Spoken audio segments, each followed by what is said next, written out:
Monsieur le sous-préfet, mesdames, messieurs les conseillers départementaux, mesdames, messieurs les présidents, il y en a beaucoup dans la salle, mesdames, messieurs les maires, mesdames, messieurs les élus communautaires, mesdames, messieurs les élus, mesdames, messieurs les agents, mesdames, messieurs les partenaires et acteurs locaux, mesdames, messieurs.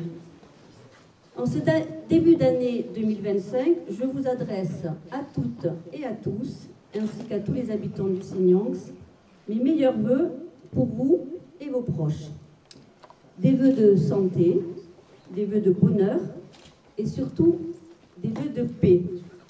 Oui, mesdames, messieurs, des vœux de paix, des vœux d'apaisement, des vœux d'espoir. Car nous aurons besoin de tous les vœux de paix possibles pour contrer les dynamiques à l'œuvre actuellement au niveau planétaire.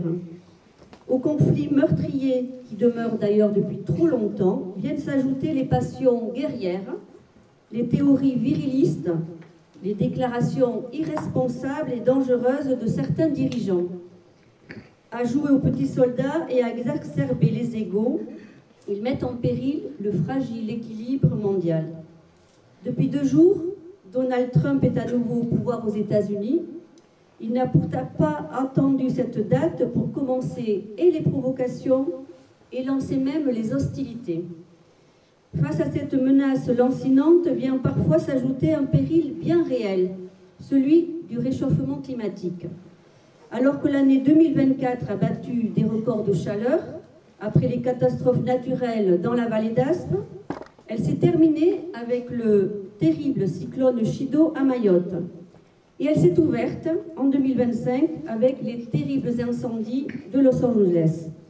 L'urgence climatique semble malheureusement s'éloigner des priorités des grands de ce monde.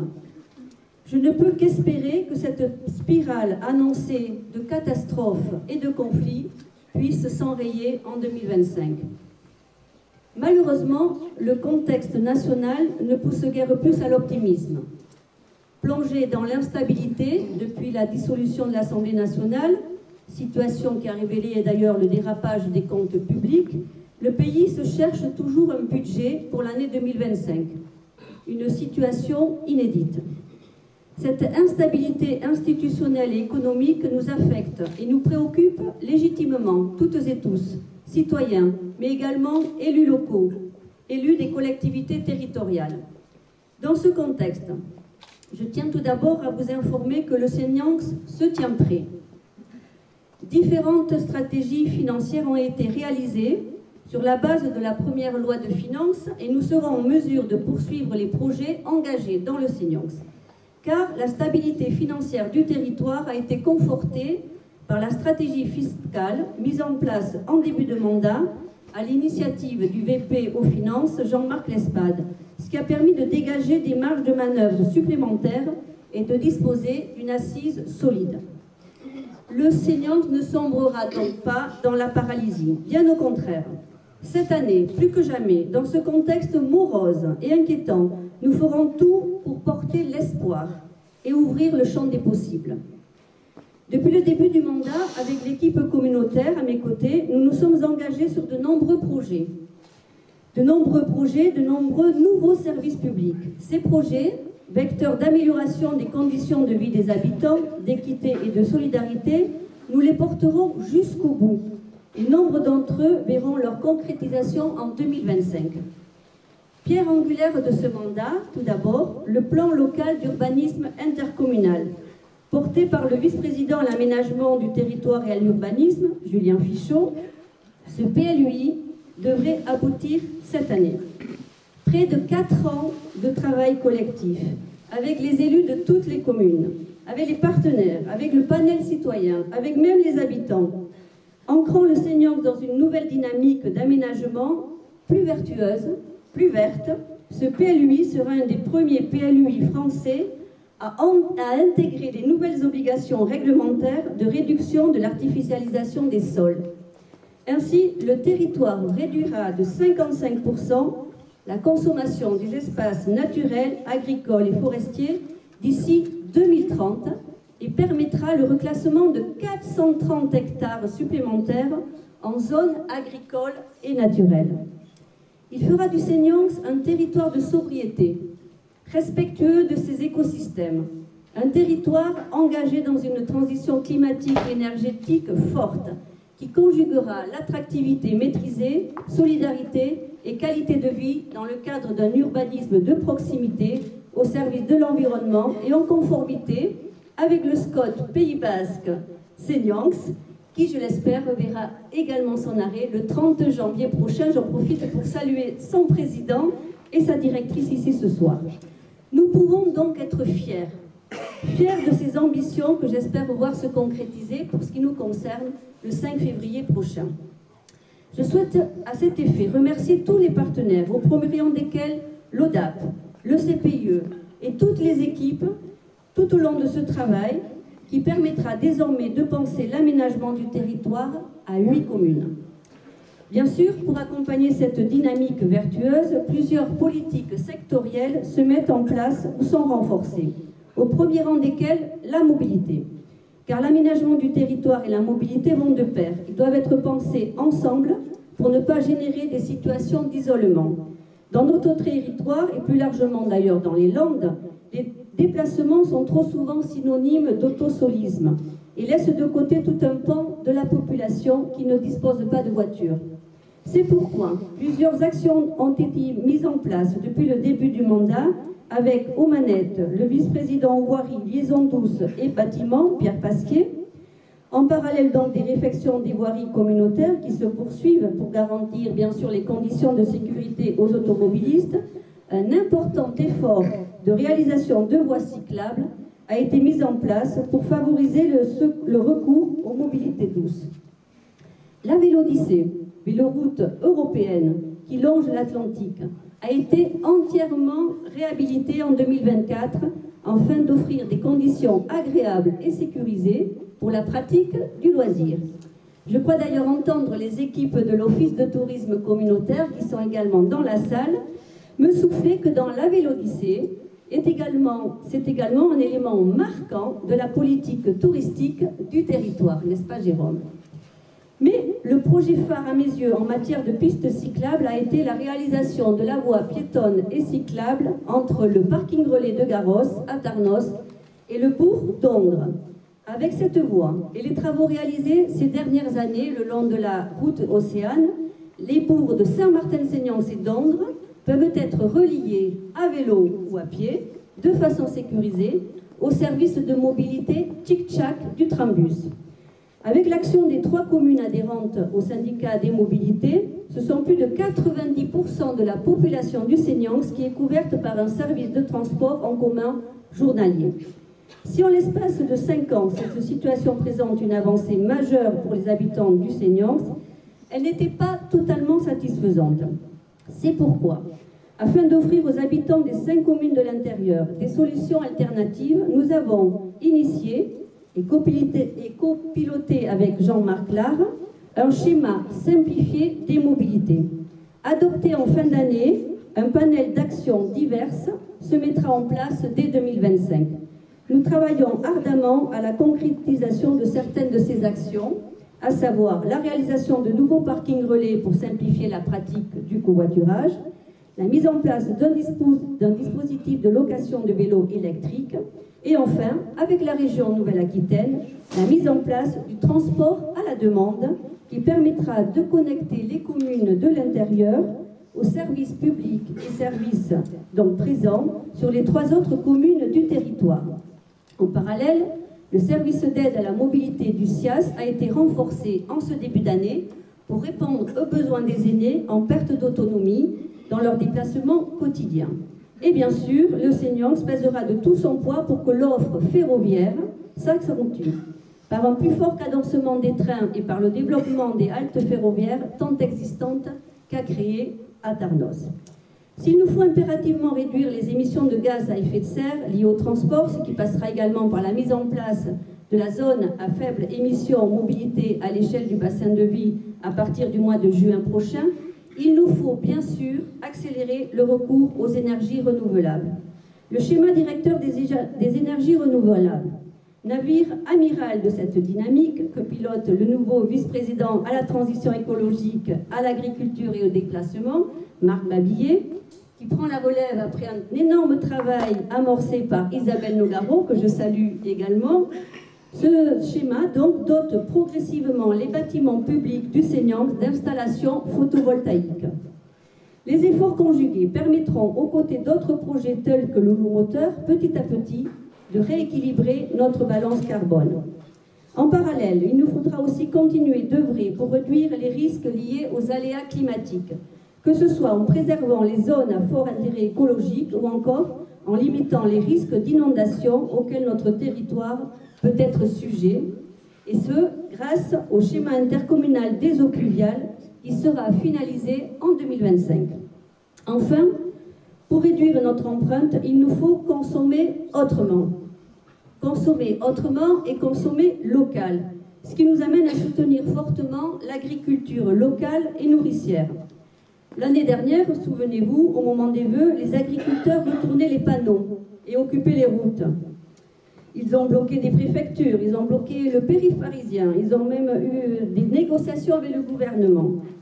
Depuis, les effets des promesses se font attendre. Pire, les accords de libre-échange du Mercosur ont refait surface, venant un peu plus précariser ceux qui tirent la sonnette d'alarme depuis de nombreuses années et qui continuent donc à retourner les panneaux. Je veux ce soir que nous saluions leur courage. En 2024, le Seignanx a eu le plaisir de voir l'ouverture du magasin paysan Ferme Avenir sur la zone d'activité de Souspès à Saint-Martin-de-Seignanx. Leurs débuts sont prometteurs et montrent à quel point ils viennent répondre à une demande pressante des citoyens. En fin d'année, la communauté de communes a également eu le plaisir d'accueillir Jocelyn Duronéa, éleveur de brebis à viande, sur des parcelles récemment acquises. En 2025, la communauté de communes mettra en place sa stratégie agricole et alimentaire pour promouvoir une agriculture résiliente, durable, nourricière et accessible, et ce, avec les partenaires de toujours, que sont le CPUE, que je salue ce soir, et bien sûr le CBE du Seignanx, mais également avec de nouveaux acteurs qu'on a réunis en ce début d'année. J'en salue également, certains sont présents dans la salle.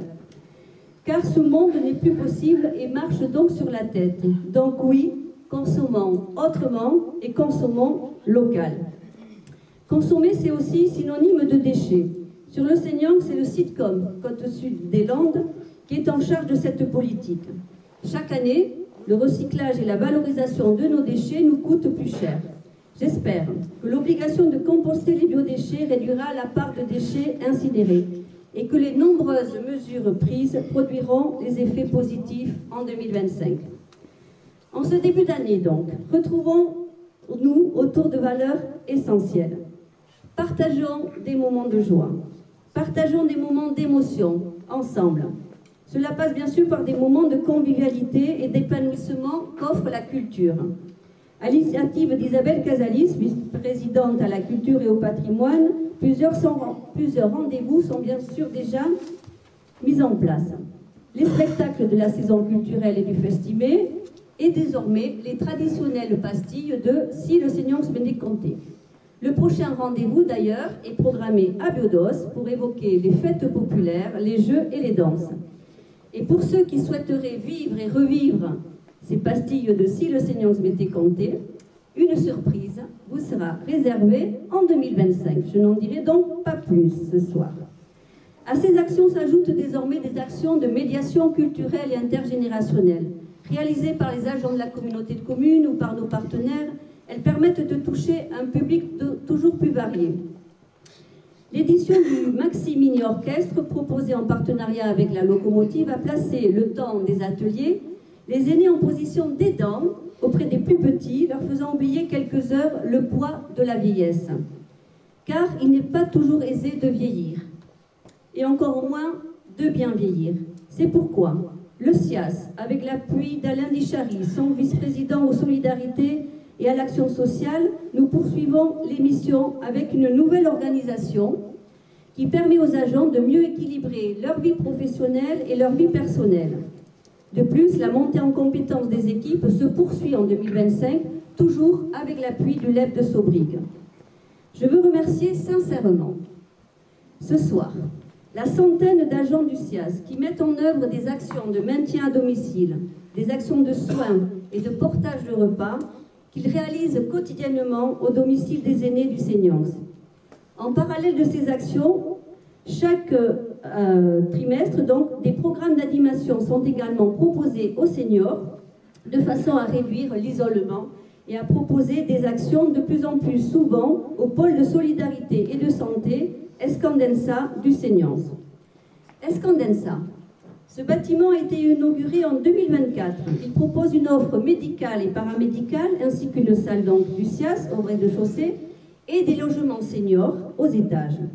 Au bourg de Saint-André de Seignance, en face de l'école et de la mairie, c'est un nouveau bel outil en faveur de l'accès aux soins et du lien social. Car oui, l'isolement et la solitude sont des défis de notre société. En plus de l'isolement social, vient désormais s'ajouter l'isolement numérique d'une frange toujours plus importante de la population, au premier rang desquelles les personnes âgées. C'est pour lutter sur ces deux tableaux que nous lançons des permanences numériques à domicile pour les bénéficiaires du SIAS. Elles viennent compléter l'offre de services proposée à l'espace numérique solidaire qui de plus en plus réalise d'ailleurs des actions hors les murs. Ces derniers mois, des soirées auprès des adolescents et des parents se sont tenues sur les dangers du numérique. Là aussi, c'est pour éviter que les parents ne se retrouvent isolés que la convention territoriale globale signée avec la CAF et travaillée avec les 8 communes en copilotage avec Jean Baillet, membre du bureau communautaire.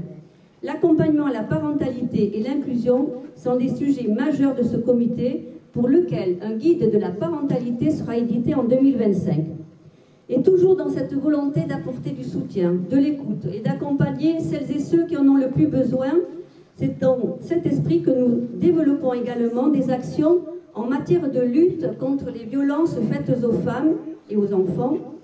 Et donc se poursuivent les permanences assurées par le CIDFF et une soirée sera organisée à l'occasion du 8 mars, journée internationale pour les droits des femmes, donc également en partenariat avec le CIDFF. Je salue d'ailleurs sa nouvelle juriste ce soir ici présente. En ce mois de janvier, le pays recense déjà 5 féminicides. Cette situation est inacceptable. La honte doit changer de camp. La parole doit continuer de se libérer. Les mesures de protection doivent être apportées. Après l'inscription de l'IVG dans la Constitution en 2024, mais aussi après toute l'horreur de la culture du viol mise en place lors du procès de Mazan, il est espéré que les droits des femmes puissent connaître de nouvelles avancées en 2025, tant sur le champ de l'égalité homme-femme que dans le changement des mentalités. Pourtant, il existe de nombreuses femmes au parcours exceptionnel. Ici, comme ailleurs, ces femmes ont cassé les codes, rompu les interdits, se sont imposées dans un monde d'hommes. Dans les Landes, nous avons eu André Dupeyron. Née en 1902, elle est devenue aviatrice dans les années 1930 et a battu des records de distance en ligne droite sans escale. Résistante, elle a été pilote dans les forces aériennes françaises libres et marraine d'une escadrille qui a porté son nom.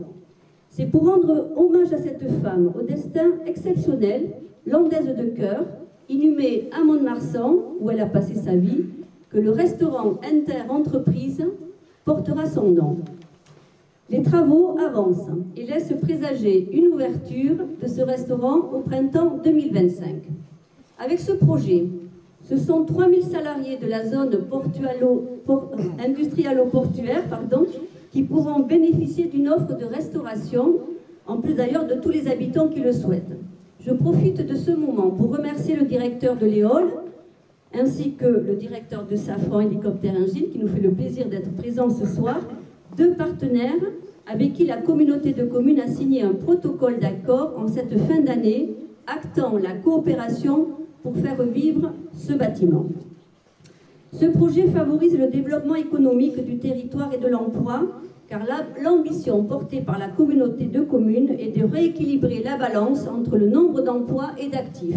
Aujourd'hui, nous avons 9000 emplois pour 13 000 actifs dans le Seignance. Pour développer cet emploi au plus près des habitants, la communauté de communes travaille à l'implantation de nouvelles entreprises dans les zones d'activité en partenariat avec le syndicat mixte des parcs d'activité et la SATEL. Elle contribue également à la réalisation de cafés de l'emploi en lien avec le CBE, mais aussi elle contribue à développer des services en lien avec les entreprises. J'en salue d'ailleurs quelques-unes présentes ici ce soir. Ce travail rigoureux, proactif est mené par Eva Belin, vice-présidente au développement économique et au tourisme. 2025 sera marqué encore par l'ouverture de nouvelles activités, tant sur Labranère que sur Souspès et encore Norton.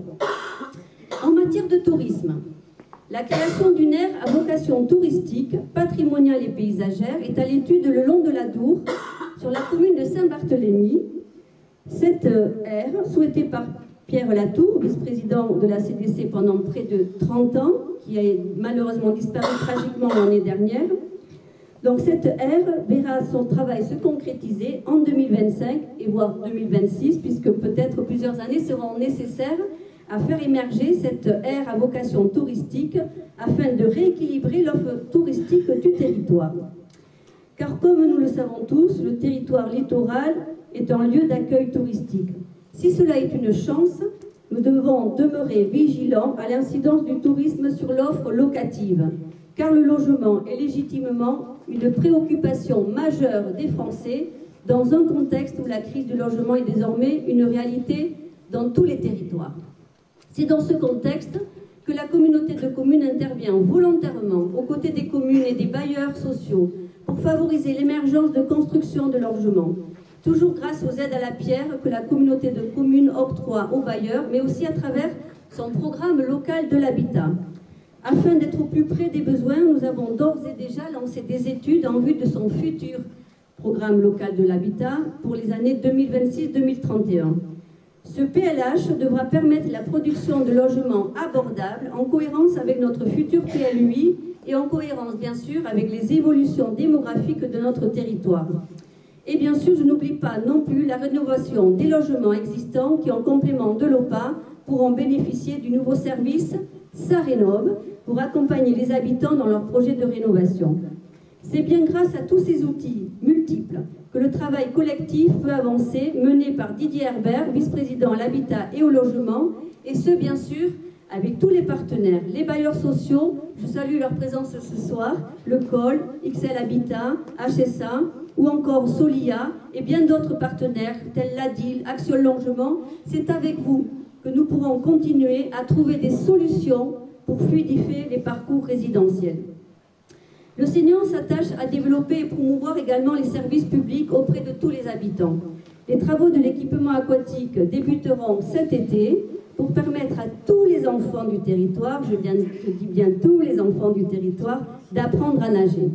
Une concertation sera menée avec les scolaires du territoire et l'éducation nationale pour trouver un nom à ce service majeur qui disposera d'une offre aquatique variée à son ouverture prévue en 2026.